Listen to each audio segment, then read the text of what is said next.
గురుగారు ఉపవాసం ఉన్నప్పుడు కానీ జాగరణ చేసేటప్పుడు కానీ ముఖ్యంగా పాటించాల్సిన నియమాలు అంటూ ఏమైనా ఉన్నాయా? ఉపవాసం అని చాలా మంది తెలుసు, చాలా మంది ఉపవాసం ఎలా ఉండాలి తెలుసుకున్న విషయమే చెప్తారు. అది కూడా జాగరణ చాలా ఇంపార్టెంట్. జాగరణ అనేది మధ్యరాత్రి 1 గంట అయింది పడుకోవచ్చు, అది కరెక్ట్ కాదు. ఎప్పుడెప్పుడు జాగరణ చేయొచ్చు అంటే నిజంగా చెప్పాలంటే ప్రతి ఏకాదశి మన జాగరణ ఉండాలి, ప్రతి ఏకాదశి. అలాగే మాస శివరాత్రి జాగరణ, అలాగే సంకష్ట చతుర్థి ఉంటుంది, సంకష్టార చతుర్థి. ఈ 3 రోజులు అంటే 4 రోజులు, 2 ఏకాదశులు, ఒక మాస శివరాత్రి, సంకష్టార చతుర్థి. ఈ 4 రోజులు కనుక మనం ఎట్టి పరిస్థితుల్లో కనుక మీరు జాగరణ చేయగలిగితే అద్భుతమైనటువంటి ప్రయోజనం ఉంటుంది. అంటే ఏమి జరుగుతుంది అంటే జాగరణలో ఏం చేయాలంటే అర్ధరాత్రి అయింది కదా కునుకుపాట్లు పట్టవచ్చు అనుకోవద్దు. మంచిదే, మనకి సాయంత్రం 10 అయింది కదా మెల్లగా అందరు పడుకుందా, నేను మెల్లగా ఒక్కదాన్ని కదా నిద్ర వస్తుంది, ఒక్కడనే ఉన్నా కాబట్టి సినిమా పెట్టరా, అంటావా మామ, అంటావా పాట తిందామా లేదా ఇంకోటి తిందామా, అది కాదు జాగరణ. నిరంతరం భగవద్గీత పారాయణం చేయడం, భాగవతం మీరు వినడం, భాగవత పారాయణం చేయడం, హనుమాన్ చాలీస పారాయణ చేయడం.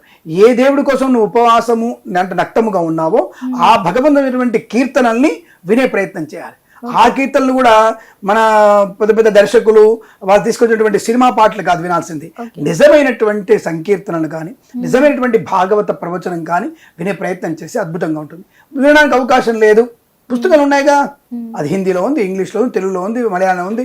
కాబట్టి ఆ పుస్తకం తీసుకొని మీరు బయట చదవక్కల్లా ఆ లెటర్స్ చూస్తూ ఉండండి చాలు. అంటే మరి చదవకపోయిన మనసుకి బుద్ధికి తెలుస్తుందిగా, నోటితో చదవడానికి పనికి రావచ్చు. భగవద్గీత శ్లోక పారాయణం అని చెప్పగానే అధానంత వీర్య శ్రీమదాదినా బాబు ఇంత పొడుగుంది అని చదవక్కర్లా, నేరుగా మన జాగ్రత్త ఏంటది క్లైభ్యం బాంబు, ఇది క్లైభ్యం అంటున్నారు, ఏం నాకు అర్థం కాదు. చదవకండి, చూడండి, ఓహో ఈ అక్షరాలు, అన్ని అక్షరాలు చూస్తూ ఉండండి. ఆ గీతలో ఉన్నటువంటి ప్రతి వాక్యాన్ని చదువుతుండండి.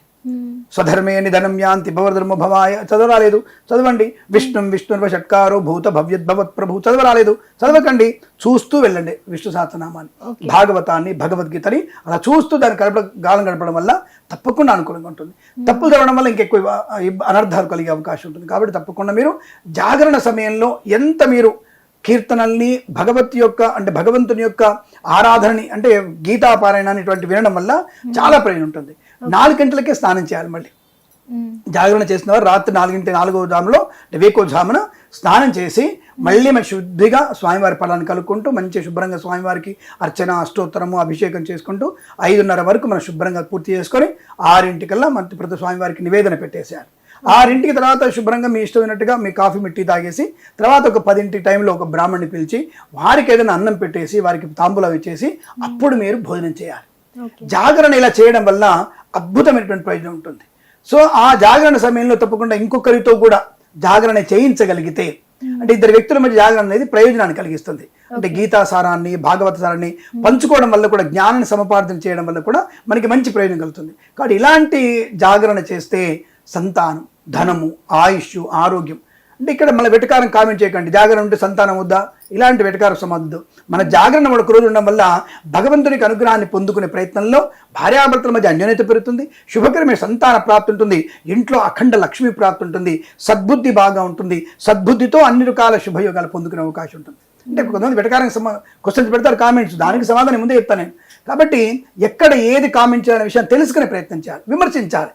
ఆ విమర్శ అవతల వ్యక్తులకు ఇంకా బాగా చెప్పగలిగే విమర్శ ఉండాలి తప్ప బూతు విమర్శ అనేది నేను దాన్ని యాక్సెప్ట్ చేయను. సో కాబట్టి ఇలా మనకి జాగరణ ఇంపార్టెంట్. మరి ఇక ఉపవాసం అంటే ఏమిటి అంటే నక్తము.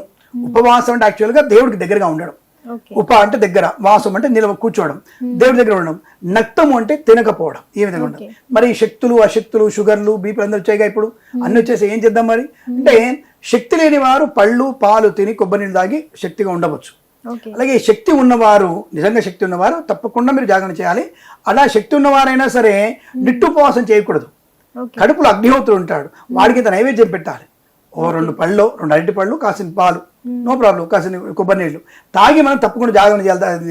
నిరాహారం ఉండాలి తప్ప నిట్టుపవాసం ఎనుము కూడా మింగన్ అనేది అది పనికిరానటువంటిది. లోపల దేవుడు ఉంటాడు, అగ్నిదేవుడు ఉన్నాడుగా, మరి వానికి మనం నైవేద్యం పెట్టాలిగా. అంటే వాని పేరు చెప్పుకొని మనం పబ్బం గడుపుకుంటున్నామా? నీ పబ్బం గడుపుకోవడం తినకు. అగ్నిహోత్రుడికి పట్టేటువంటి ఒక 2 పళ్ళు తినంత, ఒక పండు తినంత వరకే. 2 పళ్ళు అంటే పనస పళ్ళు కదండి, ఏదో 2 అరటిపళ్ళు కానీ లేదా చిన్న 4 జామకాయ ముక్కలు కానీ అంతవరకే. అంటే లోపల సరిపడిన అగ్నిహోత్రుడు. అది కూడా ఎందుకు చెప్పారు, మనకి ఒక మజ్జ ఉంటుంది జీర్ణాశయంలో. పూర్తిగా ఉపవాసం ఉన్నప్పుడు కూడా ఆ మజ్జ పనిచేయదు. స్తబ్దత అయిపోతుంది. కాబట్టి 2-4 ముక్కల పళ్ళు తినేసేసి ఒక గ్లాసు పాలు తాగి నిరంతరం స్మరణ చేసుకోవడం భగవనాస్మరణ. వాడు ఉపవాసం ఉంటే అమ్మ ఆకలి, వాడు అద్భుతంగా అబ్బా నాకు కూడా 2 తింటే బాగుండు, అబ్బా అమ్మ ఐస్ క్రీమ్ తింటుంది, నాన్న తింటున్నాడు, నేను ఇది తింటున్నాను, నా కొడుకు తింటున్నాడు అంటే మన జిజ్ఞాస తిండి మీదకి వెళ్తుంది. ఆ తిండి మీదకి వెళ్ళక ఉండడం కోసం ఆ కడుపులో 4 ముక్కలు వేసేసుకుంటే, జామకాయ ముక్కలు అరటికి ముక్కలు వేసుకుంటే ఆయనకి శ్రద్ధ నీకు భగవంతుడు ఉంటుంది. నిట్టు ఉపవాసం ఉండేసరికి అబ్బా ఎప్పుడు తెల్లారుతుంది, ఎప్పుడైపోతుంది నా ఉపవాసం అంటే అయిపోగానే శ్రద్ధ తప్ప భగవంతుడి శ్రద్ధ ఉండదు. కాబట్టి అలా కొంత మనం తినడం వల్ల కూడా ప్రయోజనం ఉంటుంది. అలాంటి ఉపవాసము నక్తముగా ఉంటే భగవంతుని యొక్క అనుగ్రహాన్ని పొందుకునే అవకాశం మ్యాక్సిమం టు మ్యాక్సిమం ఈ 4 రోజులైనా మీరు చేయగలిగితే ఆరోగ్యవంతమైన శుభలక్షణం. ఆరోగ్యంగా ఉన్నవాడికే లాభం, లాభం ఉన్నవాడికే ధనయోగం, ఐశ్వర్యం అన్నీ కూడా ఉంటాయి. కాబట్టి మీ అందరూ కూడా తప్పకుండా ఇలా నిరాహారంగా ఉండాలని కోరుకుంటూ శుభమస్తు.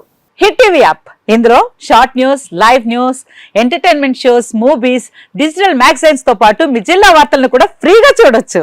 ఇంకెందుకు ఆలస్యం, వెంటనే హిట్ టీవీ యాప్ ని డౌన్లోడ్ చేసుకుని ఫ్రీగా ఎంటర్టైన్మెంట్ పొందండి. Hit TV app. Hit TV app. Please download hit TV app. Hit TV app ని ఫ్రీగా డౌన్లోడ్ చేసుకొని ఎంజాయ్ చేయండి. మీకు నచ్చిన ఎంటర్టైన్మెంట్ కోసం హిట్ టీవీ యాప్ ని ఫ్రీగా డౌన్లోడ్ చేసుకొని ఎంజాయ్ చేయండి. హిట్ టీవీ యాప్ ని డౌన్లోడ్ చేసుకుని ఆస్వాదించండి, ఆశీర్వదించండి. ఇంతమంది సెలబ్రిటీలు హిట్ టీవీ యాప్ ని డౌన్లోడ్ చేసుకోండి అని చెప్తున్నారంటే ఎంత మంచి యాప్ ఆలోచించండి. అమెరికా అమెరికాలో చదవాలనుకునే వాళ్ళకి విశ్వసనీయమైన పేరు మన శౌర్య కన్సల్టెన్సీ. UK లో 1 year masters, UK లో 1 year masters, 2 years work permit up to 5 years visa. Contact Saurya Consultancy. Contact 89851 89851.